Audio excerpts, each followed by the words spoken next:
Hi friends, நம்ம எப்படி வீட்டில் ஈஸியாக குழந்தைங்களுக்கு பானிபூரி ரெடி பண்ணி கொடுக்குறதுன்னு பார்ப்போமா?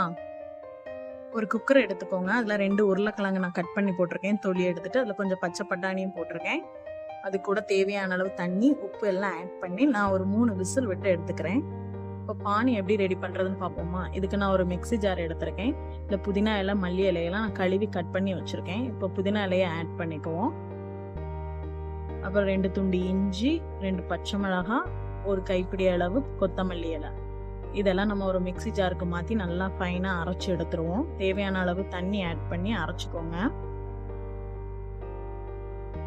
நல்லா நைஸாக அரைச்சி ஃபில்டர் பண்ணணும்னா ஃபில்டர் பண்ணிக்கலாம். ஃபில்டர் பண்ணாதவங்க அப்படின்னாலும் யூஸ் பண்ணலாம். பட் நான் ஃபில்டர் பண்ணிக்கிறேன். இப்போ கொஞ்சம் தேவையான அளவு தண்ணி ஆட் பண்ணி நம்ம இதை நல்லா ஃபில்டர் பண்ணி எடுத்துக்கலாம். இப்போ நம்ம ஃபில்டர் பண்ணி எடுக்கும்போது எந்த டிஸ்டர்பன்ஸும் இருக்காது சாப்பிடும்போது. அதனால பிள்ளைங்க ஈஸியாக சாப்பிட்ருவாங்க. நான் ஸ்வீட் சட்னின்னு தனியாக எதுவுமே ரெடி பண்ண மாட்டேன். இதுலேயே நான் ஆட் பண்ணிடுவேன். இப்போ நம்ம இதை ஃபில்டர் பண்ணி முடிச்சாச்சு. இப்போ இதில் 1 கப் புளி தண்ணி ஆட் பண்ணுறேன். அது கூட ஒரு சின்ன கப்பில் நான் கொஞ்சம் சர்க்கரை ஆட் பண்ணுறேன். இப்போ நம்ம தேவையான அளவு இதில் தண்ணி ஆட் பண்ணிக்கலாம்.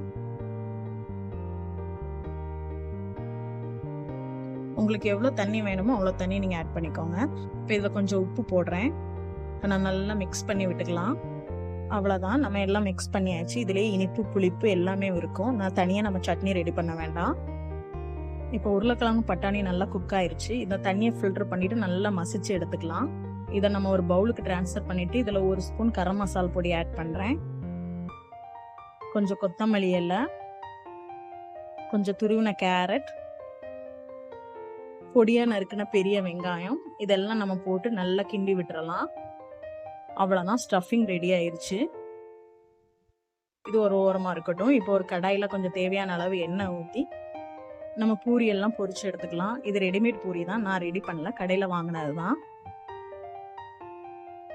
இது நமக்கு எவ்வளோ பூரி தேவையோ அந்த அளவு நம்ம பொரிச்சு எடுத்துக்கலாம். பூரியை நம்ம மீடியம் ஃப்ளேம்லேயே பொரிச்சு எடுத்துக்குவோம், இல்லைன்னா கருகிரும்.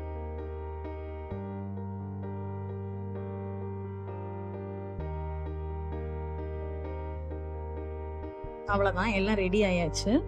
இனி நம்ம ஸ்டஃபிங்கை ஃபில் பண்ணி பானிபூரி சர்வ் பண்ண வேண்டியதான்.